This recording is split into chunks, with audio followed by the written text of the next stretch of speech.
What drives AI demand is the desire to ask why, and that there isn't really a ceiling to that. Nuclear power plants that were going to be decommissioned being recommissioned. The needs of customers and the rate of change that we're seeing in growth is so incredible and so unprecedented that it's putting a lot of strain on the system to change and adapt. Data center and AI challenges that are confronting our industry.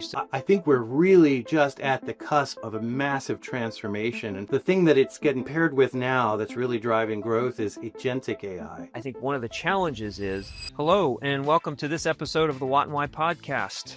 If you've been watching, you know we've had some really good speakers and some great discussions over the last few weeks. And today will not disappoint. I'm very pleased to introduce our guest today, Raiford Smith. I've known Raiford for probably about 10 years as we've done different things in the utility industry, and he's always at the leading edge of all the really cool stuff that's going on. So really pleased to have Raiford with us today. Let me tell you just a little bit about Raiford, and then we'll get into it. Raiford is the global head of power and energy for cloud for Google. He is recognized as an innovator, leader, and technologist in the energy domain. He has developed, or helped develop in some cases, sustainable solutions in tech, energy efficiency, and renewables, and has worked with and led teams on new products and business models that contribute hundreds of millions of dollars to the bottom line. He holds multiple patents for various electric grid technologies. This is a noted speaker and author. He also has served on multiple advisory boards and technology companies and has held various leadership positions in the nonprofit world as well. He's a licensed North Carolina attorney and has testified as an expert before several state utility commissions. Raiford holds a BS in computer science from the University of Georgia, go Dogs, an MBA from University of Virginia's Darden School of Business, and has a Doctor of Law degree from the Charlotte School of Law. Wow. Raiford, thank you so much for joining us today. It's great to have you. I would like to just kind of dive right into it. Our industry, there's a lot of crazy stuff going on these days. Like you, I've been in it for a long time. And, I remember the quote, the good old days when change was incremental and a meter got read once a month. And all those sorts of things. Of course, that's all been turned on its head now. And a lot of that is good and a lot of it is challenging, but it's a very different industry today than it was even just a few short years ago. So we're seeing things like nuclear power plants that were going to be decommissioned being recommissioned. One example is the Duane Arnold plant in Iowa. I think Google had a hand in that. And we're also seeing some other interesting things around these small modular reactors. One recent data point is TVA has contracted to do 6 gigawatts of small modular reactors. And in fact, those are going to be all specifically to address data center and AI challenges that are confronting our industry. So as we talk about this, I'm kind of backing into a question here. Load growth is a huge driver. I think the challenges are very real. So I want to just kind of lay that out with you a little bit and see, where do you think utilities should be focusing some of their efforts to meet these challenges? Because business as usual ain't going to cut it. So what are a few thoughts on that? And then I may have a couple follow-ups for you. Yeah, well, thanks, Mike, first for having me on today. It's always glad to chat with folks about the industry I love, especially with anybody with the last name Smith. We're all related, but I think we're all the ones in a lot of interesting places doing cool stuff. So good to chat today. So, what you say about the industry, I think is really relevant and prescient based on unprecedented data center load growth that we're seeing. It's not the only growth, though. EV charging, EV infrastructure, onshoring of manufacturing, all these things are happening right now, and it's creating a need for an incredible amount of infrastructure in the industry. At the same time, there's a lot of aging equipment. My wife likes to joke that I am the aging infrastructure of our industry, but in general, we've got a lot of equipment that was designed for 30-year lives, 50-year lives, but the needs of customers and the rate of change that we're seeing in growth is so incredible and so unprecedented that it's putting a lot of strain on the system to change and adapt. And so where do companies start in this space? I had an old boss of mine once tell me to get comfortable being uncomfortable because the only constant was change. And I think that's part of what I think we're seeing here is that the old approaches, as you said, they're not going to cut it anymore. They're not going to be the way we actually have to solve this problem. Moving forward, I think what it means is embracing some of these newer technologies and capabilities, Google's certainly doing that. You mentioned Dwayne Arnold. You mentioned our work on small modular reactors. Certainly with geothermal, even fusion. We're placing a lot of bets because we really believe that it's a bit of an all of the above approach that's necessary to be able to tackle these problems. At the same time, we're also doing some really impressive stuff on the AI side because we believe that AI can fundamentally change and improve and enhance the system. So make the system safer, more reliable, more resilient, certainly more economical than it is. And it's using all of these tools to achieve our carbon-free energy goals, to improve resiliency and reliability, and ultimately help reduce costs, because that's the sort of thing that we really want to make sure happens for all customers. So yeah, I think it's embrace all of that, adopt it, and find your competitive advantage in the space. We have to use all these tools to really make it happen. Yeah, I agree. It's kind of an all of the above strategy, but it's also kind of a best of all of the above strategy, given the urgency. I was last week on Friday, I was in LA, and there was a tech conference there that invited me to come and be on a panel. And these were all super smart Silicon Valley, tech savvy internet guys who have been very successful in that space. And one of the big discussions was around what are some of the interdependencies in our industry, their industry, particularly around internet and cloud and those things that are impeding us from doing all the great things that we want to do with data centers and AI. And it was amazing how they had some different issues around skills and cybersecurity and some of the other things. Power was number one on everyone's mind. So that's part of the story. The other part of the story is they had little to no knowledge about how things work in an electric utility. For instance, utilities are beholden to their public utility commissions to a very large degree.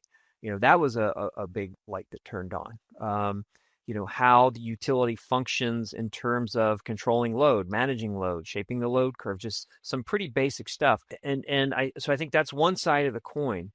The other side of the coin is here for us in the utility industry itself. You alluded to the growth and the needs. I think one of the challenges is we've had growth before, and I'll talk about that in a second, but we weren't trying to address that growth while we were reinventing how energy is generated and delivered.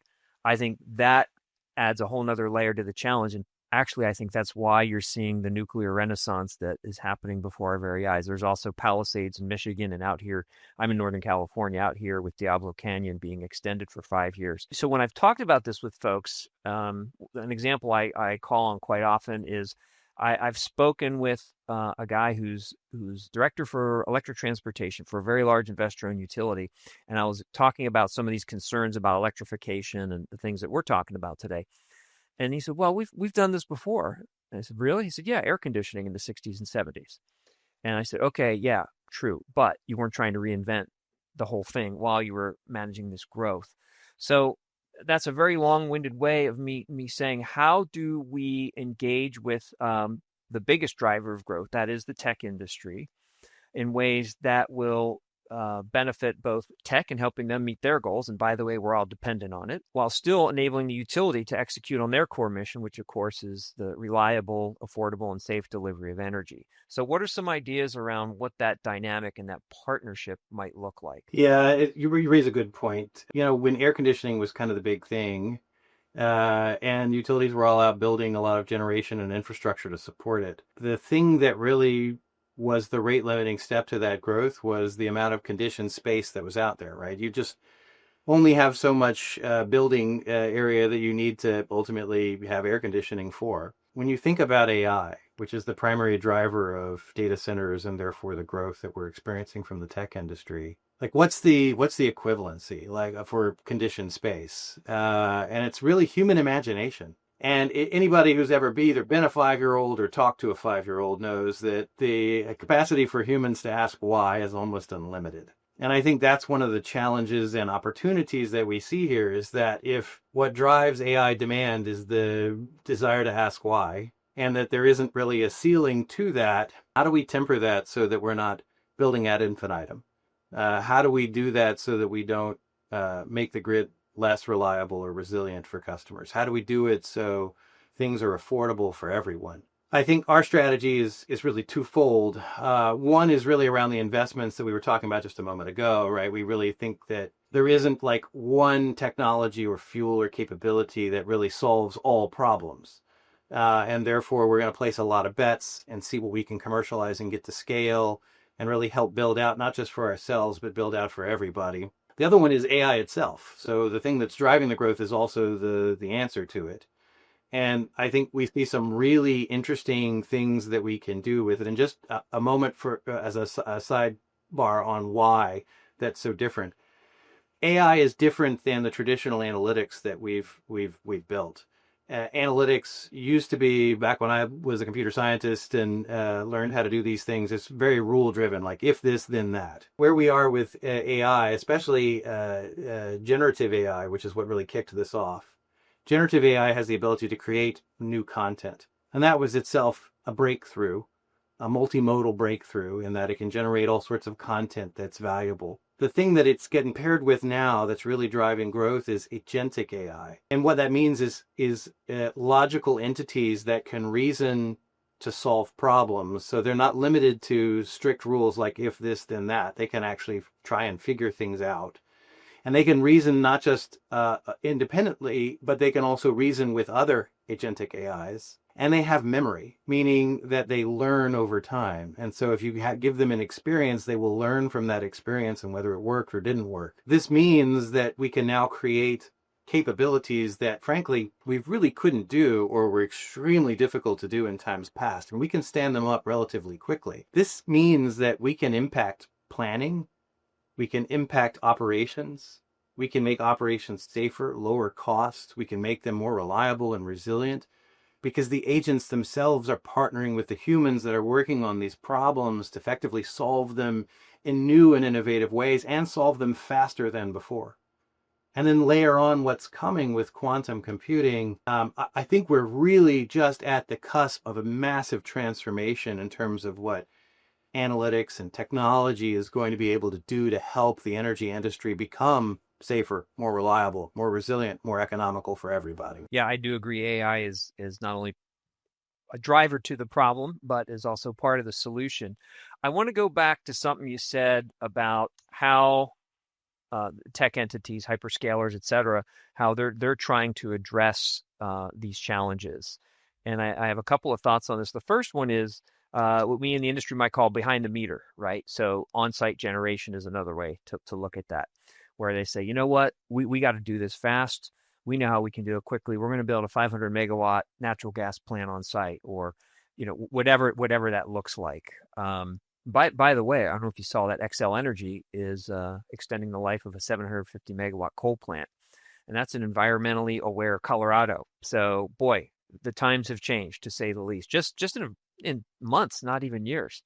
So when you look at these large entities wanting to do, like Google, wanting to do on-site generation, what should the utilities posture be towards that? And let's set aside the regulator part of that discussion for a minute. Yeah, I mean, I look at this growth and this opportunity as a bit like I'm a bit of a history buff, an amateur history buff, and so I love to read like how the industry has faced challenges in the before. Back in the late 30s and early 40s with World War II, the industry, the federal government, and the industry itself faced a sea change moment where they had to suddenly build a lot of infrastructure to suddenly support manufacturing on an unprecedented scale, right? We became the world's workshop. I think we're facing the same thing. It's not that we're building tanks and bombers and guns anymore. It's that the future is really going to be defined by your AI capabilities. And as such, we're in this existential struggle amongst tech companies to get that done and build that infrastructure on our side. And I think the utility industry, the energy industry needs to respond in kind, like treat it like that. It is that sort of a challenge to the industry. That being said, as I mentioned before, there's not a silver bullet. There's not like, oh gosh, if we just had fill in the blank, whatever the thing is, that would solve all problems. So I think what you see, at least in terms of our strategy, is we are trying to do a lot of different things in a lot of different areas to figure out not just what works, but then how do we get it to scale as fast as possible. So we talked about the front of the meter stuff, right? New generation of various types and technologies. We've been 100% renewable since 2017, and then we announced our 24 by 7 carbon free energy initiative to be 100% carbon free everywhere, every hour, every day. Was a much harder problem. You can't do that just by saying, I'm going to go get a bunch of renewables or, nuclear power or whatever and stand on your laurels, right? You've got diesel gensets that, need to be looked at. You've got a whole power scheme behind the meter that needs to be revised. You need different contracting structures. And so we can't do all of that ourselves. Frankly, we need partners in the utility space. And we're looking to come up with, like, what are the creative tariffs? We did some unique ones to bring geothermal to market in Nevada. We did some interesting things in North Carolina with Duke Energy. Like, I think it's like coming up with those unique partnerships to make those things happen and then making them essentially like a cookie cutter where we can repeat them elsewhere. Because it's not even a problem in just North Carolina or Georgia or California. It's not even a problem in the US or North America. It is a global problem. And we need solutions that can scale quickly. Some of them are going to be behind the meter. Some of them are going to be commercial contracts and commercial structures. Some of them are going to be front of the meter, new generation, new transmission. Some of them are going to be the use of AI to basically figure out how to plan, build, and operate the system more efficiently. But none of them individually are going to solve the problem. It's got to be all of the above. Agreed. One of the things I want to get into talking about what you're doing at Google, because I think that's really interesting. But I want to pull back the lens just a little bit first and talk about kind of the culture of the hyperscalers versus the culture of utility. And I think that's a really interesting discussion. The tech industry, kind of the hallmark is innovation and speed. And in fact, earlier in my career, I did some work with utilities where we looked at aligning culture and leadership and those sorts of things. It was pretty interesting. It was very clear is that of the different cultural types of organizations, an innovation culture is where speed is kind of the defining factor. And they're running head straight right into an operational excellence culture where it's raw materials in, finished product out, and it's marked by reliability and safety, right? I think the tech side of that equation, they're going to find ways to get stuff done because that's what they do. They're not beholden to a regulator, although at some point they will be. But on the operational excellence side of that, i.e. utilities, what are a couple things that if you were sitting in that CEO seat or you were senior VP of T&D or generation, what should you be doing? Is it culturally? Is it technology? Is it regulator relationships? What are a couple of things that utilities can be doing because they operate in years and the tech world operates in weeks and months? What are your thoughts on that? Because that's not an easy one to solve. Right. It's not really not. And I will say first, in defense of the utility industry, when you're responsible for energy infrastructure that literally runs and is intimately involved in everyone's life, economic well-being, law and order, security, safety, like it creates a culture of safety and of cautiousness for a reason because it's that important. Absolutely. Right. Yeah. But I've been asked, like before, like how different is it to be in tech? And I said, well, in a technology company, everybody's an engineer, right? We're all engineers. We love to be engineer stuff. We love our math, our models, our numbers. Like this is great. At an energy company, everyone's an engineer because we love our math and our models and our infrastructure, right? When I look at a tech company, you probably saw the Amazon outage, the Microsoft outage that happened recently, each of them. And just this morning was, I think Cloudflare had a big outage. And so the culture internally, in at least at Google, certainly I can assume for the other tech companies, is 24 by 7, 365 operations, right? We need to have ultra reliable infrastructure, right? That is both reliable and resilient. As a matter of fact, at Google, we created this thing called site reliability engineering. It's a whole methodology and culture around how to make good operational decisions in extremely complicated global environments. But you turn to a utility and go like, is reliability and resiliency important to you? Like, absolutely, right? It has to operate all the time. And when it goes out, bad things happen. So you say like, okay, well, surely the culture must be different. And, when you are in a utility, it's a consensus driven culture, right? Well, in tech companies, it's also a consensus driven culture. And so I would actually say that our two company types are actually very, very, very similar. okay, the budgets and the problems maybe are a little different, but in terms of like we're all technologists in one way, whether we're electrical engineers or whether we're computer scientists, but we're all technical. We all have to operate 24/7, 365, and we all think about consensus-driven culture because we don't want to make those mistakes and we need to grow. So what's the way to embrace those? Where do those two intersect? I really think of it as embracing some of the key points from each side. So on the utility side, it's like, hey, I can't move fast and break stuff because if I do, like really bad stuff happens. And sometimes I think the tech industry needs to take a page from that. I flip it around the other way, like, well, what are the ways that utilities can do this? I would say go look at how the technology companies are managing massive infrastructure on a global basis, like site reliability engineering, or if you take the Netflix case, they created a thing called Chaos Monkey and the Chaos Engine to go in and see about like how resilient are my systems really. And if you look at chaos engineering, if you look at site reliability engineering, and you think about how complex from telecom, from electrical infrastructure, from physical data and computing infrastructure over here, they've managed to create these super 5.9 reliable systems. How do we adopt that to the utility industry? It can be done for sure. And I think it's learning from each other, right? It's that collaboration because each side has something really valuable to do. But it's be curious about the other side and learn from them. Yeah, and I hope that forums emerge where those two sides of that same coin can come together because my experience last week told me that man, they're I wouldn't expect them to know a lot, but it's their number one challenge, and they're just thinking let's just go buy more electrons, you know. So it's an interesting time. Let's talk a little about what you're doing at Google. So I've watched your journey. We've intersected along that journey several times, and I am curious about what you're doing at Google now because the title sure sounds pretty darn interesting. So tell us a little bit about what you're up to. Yeah, well, I'm doing my usual causing trouble and having There you fun. go. But yeah, I'm responsible for the power and energy industry for Google Cloud globally. So this is oil and gas companies, utilities, gas, water, electric, as well as the OEMs and the EPCs and the companies that sell into and work with the industry. And in that sense, I help set the go-to-market strategy, the plays, like what are we going to do? What are our solutions? How do we work with and collaborate with these companies? It's different than my previous role when I ran the power and energy team, which was doing all the buying of energy and doing interconnections and hedging. So it's like I've gone from the cost side to the revenue side of the business.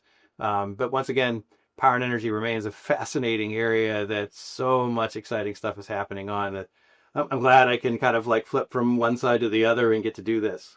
That's great. As you're describing that, I have a question. And again, this is something that came up in a recent conference where I was on a panel. And I'm pretty fortunate in what I do. I get to talk to a lot of really interesting people like yourself, and also a lot of people within the utility, managers, directors, and above, where they're making these big decisions.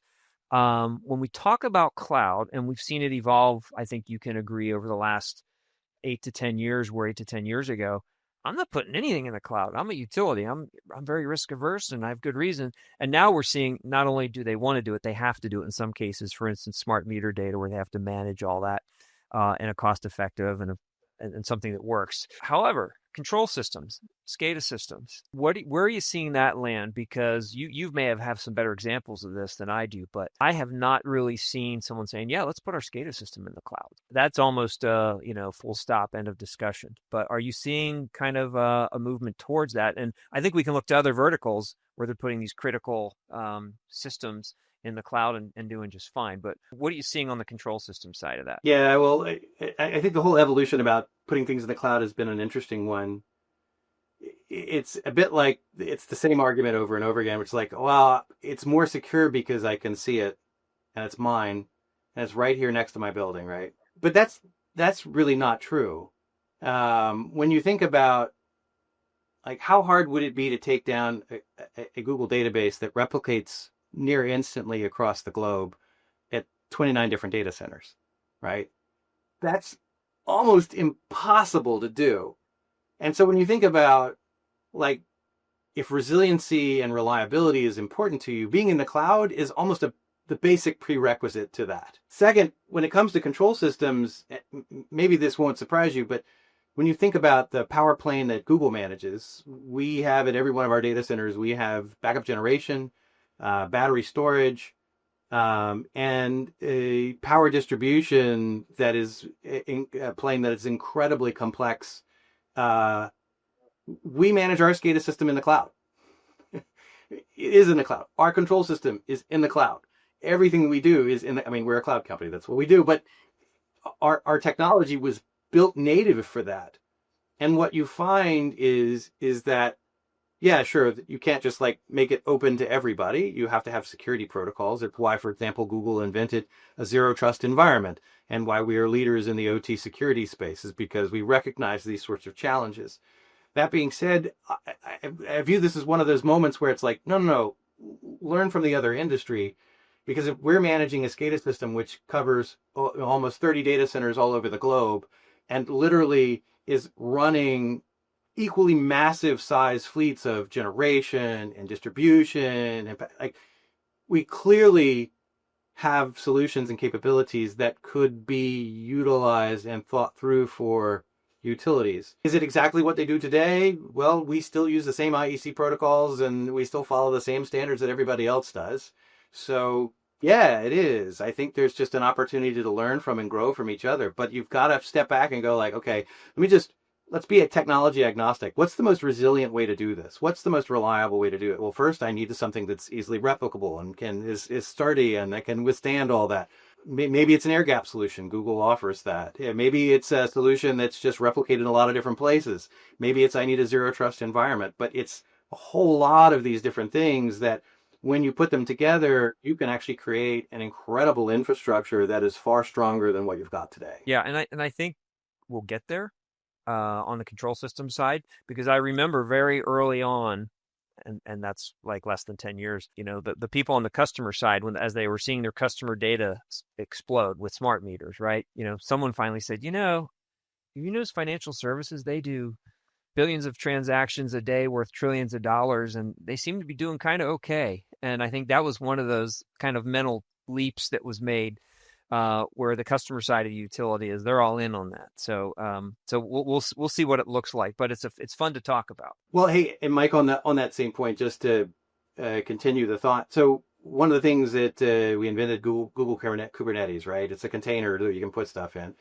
When you start thinking about SCADA systems, they're the traditional head end and kind of like data collection out into the field. The problem with that very architecture, where everything is at a central brain and then you've got all this distributed, assets that have to talk to it, is it's a security problem, because if I knock out the brain, I knock out the system. It's not cost effective because I've got to collect data, mostly heartbeat data and status data from all these systems. When do I really need to be, pumping all that stuff back up into that main head end? It operates slowly because you've got forever to get that data back to the head end, and you've got to have all the data there at the same time to be able to make a decision. So it's really slow. And so if it's slow, it's brittle, it's not secure, and it costs a lot of money. The way Google architects its systems, and I think this is the way technology companies, when they think about IoT, do it, is it's a series of containers in layers for intelligence. And when you really start to think about that, do I need a SCADA system at the head end, or do I need lots of little historians at the edge monitoring systems and then only reporting back anomalies back to a head end? In other words, can I layer and make the edge of the network operate really fast and have the necessary data there, and have more of the strategic stuff back at the head end? And I believe, this is one of the foundational changes that all of these technologies are going to help bring about, because you can't operate a grid that has all these sorts of changes, whether it's new load growth or EVs and renewables that are changing state super fast. You can't operate that system effectively and securely and resiliently and reliably if you're still trying to do everything through a single head end. It's just, control systems are going to have to change and adopt to this sort of distributed architecture to be able to make it work. Yeah, we'll see where it goes. And boy, you open a whole can of worms around, intelligence and computing at the grid edge, and the pros and cons, and how quickly can we get there, and of course the expense of kind of changing that model. But I think we're getting close to the end of our time together. So I want to ask you two questions. One is, what do you love about the utility industry? We've both been around a long time. What really gets you going in the morning and diving into this crazy industry? Well, it's funny when I started the industry as a call center clerk, a unionized call center clerk at Savannah Electric and Power Company. And my supervisor said, "What are you doing, kid? Like, you should be out, changing the world in some, exciting industry." And I have been told that repeatedly in my career that this was a dull industry, that nothing was ever happening. And I've been fortunate or very unfortunate in my career to see a whole lot of change from deregulation. I worked at Enron, been an energy trader. I've had the pleasure of working in IT, in legal, and regulatory, and finance, in energy trading, in transmission and distribution and generation. Like, where else do you get to try all those different things and learn and grow and do so many different things than in a really dynamic industry like this one? So that's what I love. I love that it's not at all boring. It's constantly changing and it's critical to everyone's life. So yeah, I love that about this. Yeah, and I think we're almost a victim of our own success in the utility industry because people only think about us when there's a problem and they just assume the light's going to go on. All right, final question. Tell us something about yourself that might not show up on your bio or a resume. Something that our listeners will enjoy hearing about Raiford. Yeah, well, other than having a very unusual name, so I'm a twin. I'm a fraternal twin. I can't tell you. So when I say I have a fraternal twin sister, I can't tell you how many people ask me if we're identical. But I'm like, I hope not. But the unusual thing about my twin and I is we actually have different birthdays. So I was born on one day, right around midnight, and she was born just after midnight. So every year on my birthday, I get to call her up and tell her that I am older and wiser than she is. By the way, she's an MIT grad, so she's probably the wiser one of the two of us. But for the sake of argument, I do it. Which her response to me is just that I'm older. So this is like been an ongoing thing for 50 plus years where we tease each other about our different birthdays. But yeah, that's a little known fact. Yeah, I don't know if I've ever met anyone who's had that dynamic around their birthday. So, well, carry that with you. When's your birthday? So next time it comes up, I can remind November 5th. Oh, you just had it. Okay. All right, very good. Well, happy birthday. Yeah. Happy birthday to you, Thank you and your sister. Good. Well, listen, thanks so much. This has been great. I just want to thank you, and it's been great working with you over the years, and it's been fun talking about all this stuff today. So, to our viewers today, please stay tuned for more good stuff from the What and Why. And if you have any questions, you know how to find me. So thanks so much, and we'll see you again soon. Take care.